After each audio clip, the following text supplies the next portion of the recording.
Hi, my name is Gibson, and I'm the creator of the Personal Development School. This is your daily breakthrough video, and in this video, I'm going to talk to you a little bit about how anxious, preoccupied individuals and fearful avoidance specifically can do a lot better when it comes to connecting emotionally with themselves.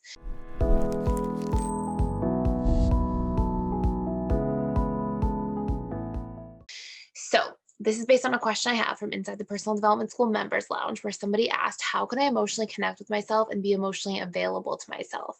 I keep reading that APs and other insecure attachment styles, of course, are emotionally unavailable to themselves. What habits or exercises are there to connect to oneself emotionally?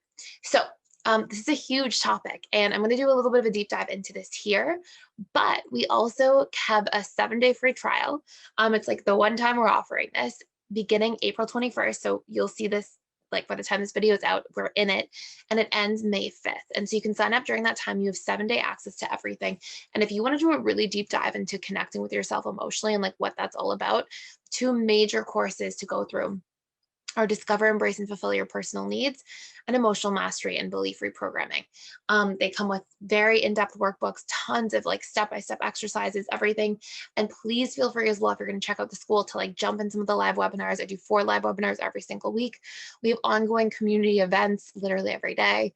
So you can check everything out. There's study groups, all kinds of amazing stuff. It's literally 10 times better content. I think it's like 100 times better content than on YouTube, because I actually get to like really pour into it.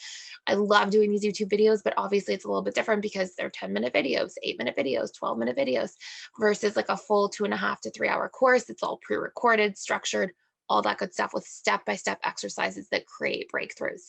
So check that out. A link in the description box below. And then, when it comes to emotionally connecting to yourself and being emotionally available to yourself, one of the big like overarching themes that I love to share and explain is whenever you're in this position where you're trying to do this work, you want to imagine that what you're needing from somebody else is what you would give to yourself. And that's a really good like overarching theme to begin with. So for example, if you would want support from somebody and that makes you feel emotionally connected, get really specific. What would that support look like specifically? Would that look like acts of service, like doing self-care activities for yourself, cooking yourself a nice meal, having some downtime, a bubble bath, that kind of stuff? Would it look like words of affirmation, being more encouraging, being kinder in your internal dialogue to yourself? Like those can be expressions of self-care and love, essentially similar to our love languages.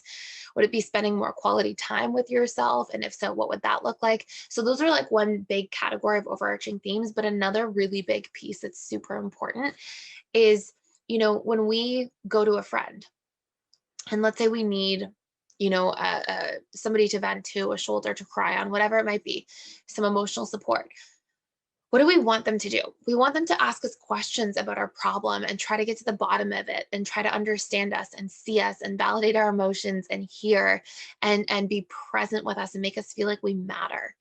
And whether that's a friend, a loved one, a romantic partner, whoever it might be that you would want that from, that's what we have to start giving in the relationship to self.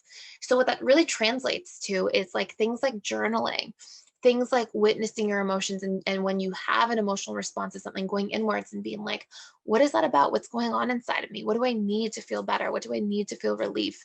Am I telling myself mean stories or painful stories? Am I being critical in my internal dialogue and that's hurting me? And can I correct that?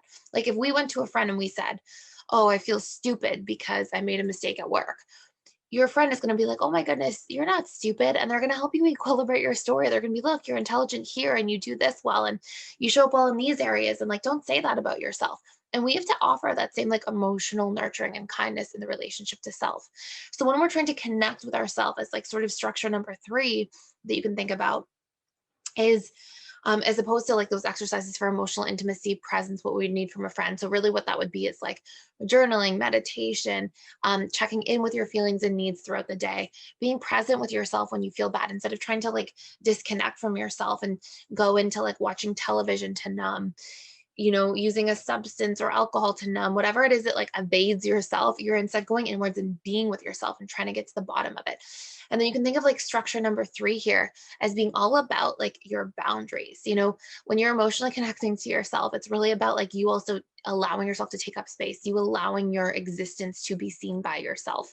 And that means like setting boundaries, asserting your needs, expressing your needs, allowing you to like be a human that is worthy and deserving of receiving those needs. And those three like overarching themes are three themes that are super important in terms of feeling like you are connected to yourself. And when you are doing those three things and you're able to show up and support those things and like do well in the world, with those things behind you, all of that together really creates this like output of you feeling safer with yourself, more emotionally regulated, definitely more connected to yourself. Like you see, hear, understand yourself, like you are making yourself matter. Like that will increase your feelings of self-worth.